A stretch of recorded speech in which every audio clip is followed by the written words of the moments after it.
members of the Pakistani Taliban that operate in Pakistan? Are people not aware that? Are people not aware of the long history between the Pakistani intelligence, the ISI, inter services intelligence, and the Taliban? Do they not understand that the Pakistan security forces routinely use the Taliban? They fund the Taliban, they train the Taliban, they provide them with arms. And of course, a lot of this funding is actually it's kind of funny because it's money that we've borrowed from China, that we in the United States have borrowed from China, and we are, you know, giving it to the Pakistanis. The Pakistanis are in turn giving it to the Taliban. The Taliban are training their fighters, and of course, then they're either launching attacks on our ally India, or they're killing our, helping kill our troops in Afghanistan.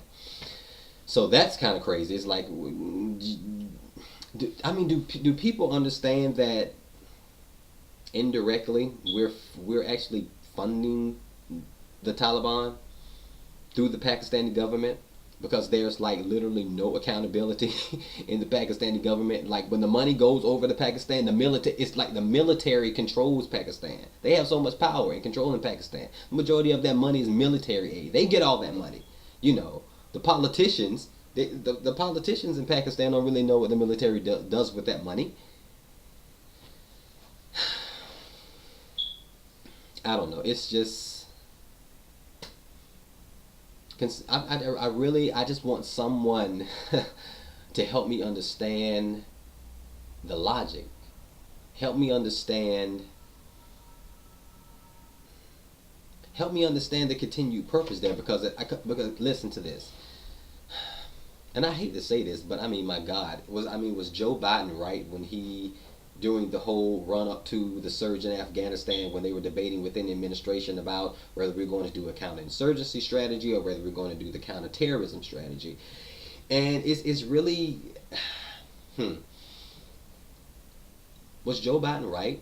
Should we have chosen a counterterrorism strategy where we rely more on U.S. air power, and in which we relied on our special forces, we relied on our smart bomb technology, to fight the mission. Like I said, we relied on our special forces to go in and take out key members of leadership in these terrorist organizations, in Al Qaeda, in the Taliban.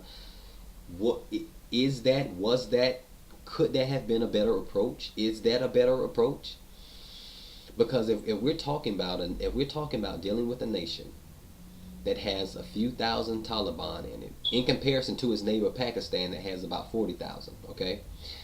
We're talking about a nation that, according to our own government's count, has less than 100 active members of Al Qaeda in that country, in Afghanistan. This is according to our own government. However, there are thousands of them throughout Africa, hundreds of these training camps throughout Africa, throughout places like Yemen, like I said, like Sudan, of course Yemen is in the Middle East, but Sudan and Somalia. They have operations in Kashmir.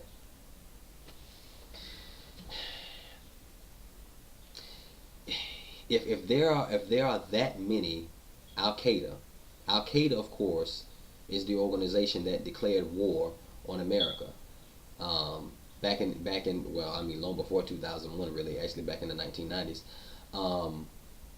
But it was Al Qaeda that struck America on September 11th. And if our objective is to root out Islamic terrorists, and I mean there are, God, the video is not about this, but there are so many more Islamic terrorist organizations than Al Qaeda.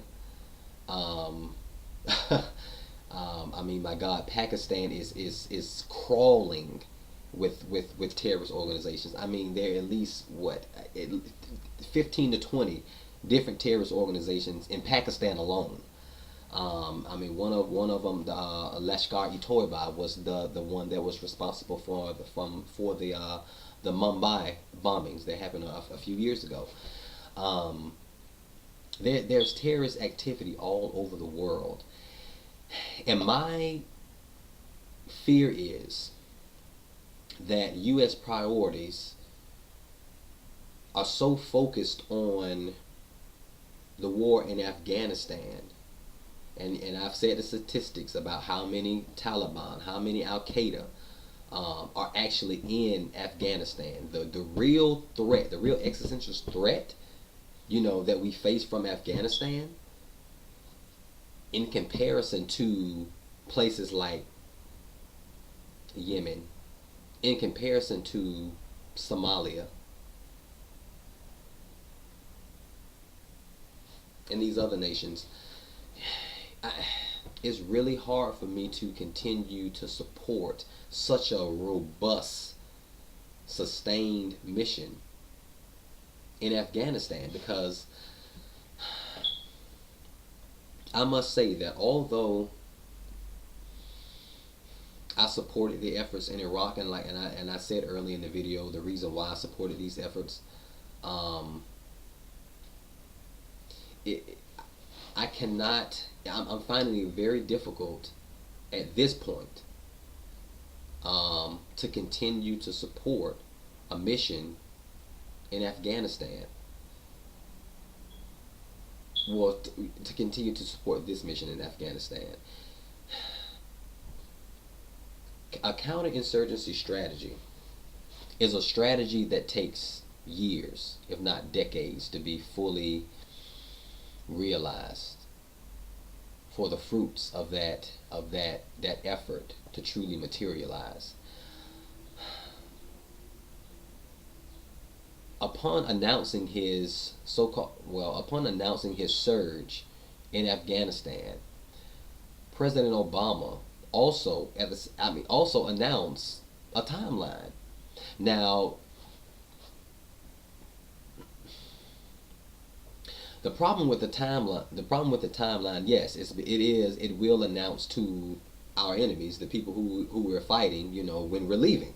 So of course they'll just say, okay, well, we'll hang low because we know U.S. forces are going to start to, draw down at a certain point. That their leader, President Obama, has made this commitment, and we know they're going to be starting to draw down and get out of here. So we'll just lay low until they start to pull out. Correct logic. That's correct. But I mean, it's not only that they're going to wait us out. Is that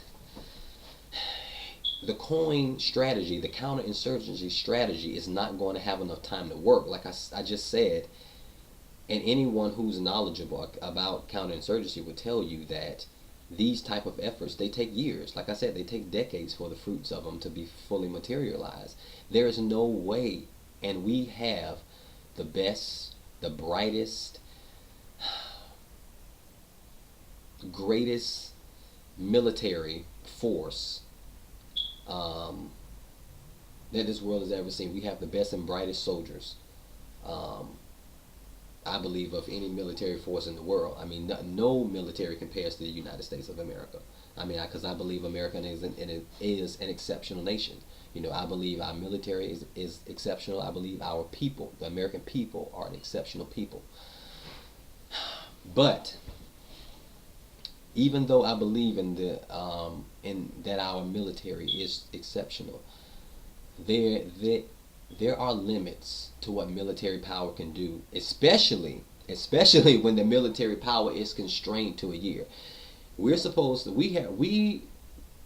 should have already begun all these major offenses in Afghanistan as a result of the new counterinsurgency strategy. We're months behind, which means the deadline for 2011, for the summer of next year, to start this so-called phased withdrawal of troops is still Obama's. It's still in place. Vice President Biden said, in 2011, we're going to see. He alluded that we were going to see like thousands of troops like coming out of Afghanistan.